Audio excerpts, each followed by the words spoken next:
All right, we're continuing looking at the pig. It's some more external features. The umbilical cord we've mentioned. The umbilical cord is where a fetus receives nutrients and gets rid of waste from and to the mother. So there are blood vessels that go from the mother to the pig and from the pig to the mother, back and forth. There are arteries and veins, umbilical arteries and umbilical vein. And that, of course, has been cut because it's been removed from the mother.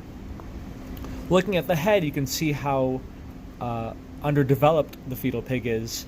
The eyes aren't even open yet, and excuse me while I pry open the eye. You can see the eye underneath there. The head is pretty soft because the bones haven't fused together yet, so if you feel soft spots, much like on a human infant, you'd feel soft spots that haven't fully fused together. Ears, these are nares or auricles, auricles. The purpose of these ears, just like humans, is to help catch and funnel sound. Think of them as little funnels that help bring sound in from different locations. If you can try this with a friend, if you cover up your ears but so that you can still hear sound, but cover up your pinna, your auricles, it's harder to identify where a sound is coming from. So a person can drop keys from behind you or in front of you, and it becomes more and more difficult without the use of your pinna or your nares. Sorry, your auricles or your pinna. Not nares, I'm sorry.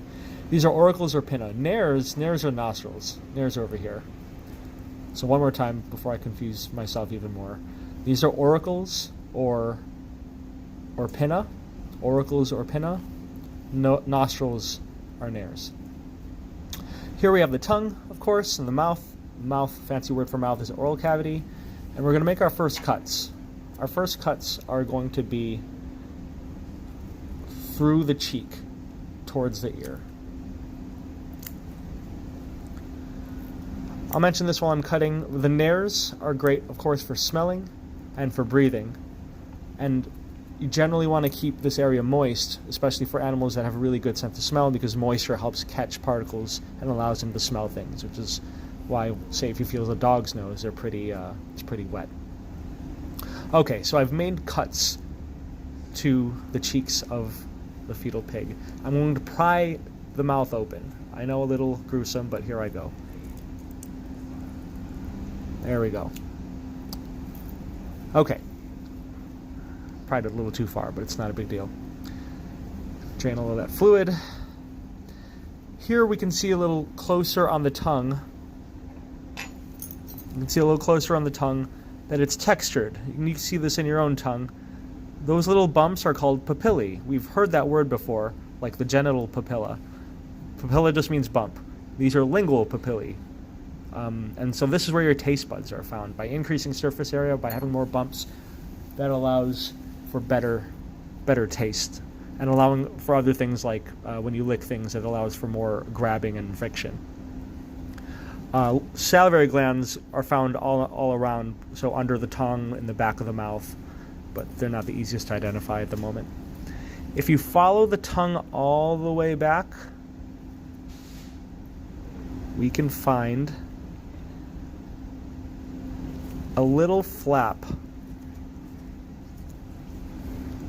This flap right here, the very, very back of the throat. So this is going down the esophagus. This little flap is the epiglottis.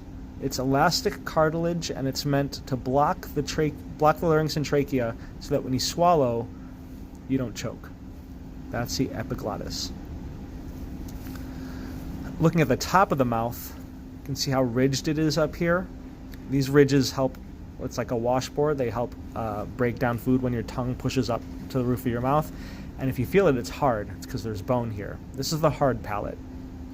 You keep going back, eventually it becomes soft. See, I just poked through it. So it's hard, soft. So hard palate, soft palate. This is the very, very back of the throat. And I've actually broken it accidentally here. So it used to be connected right there.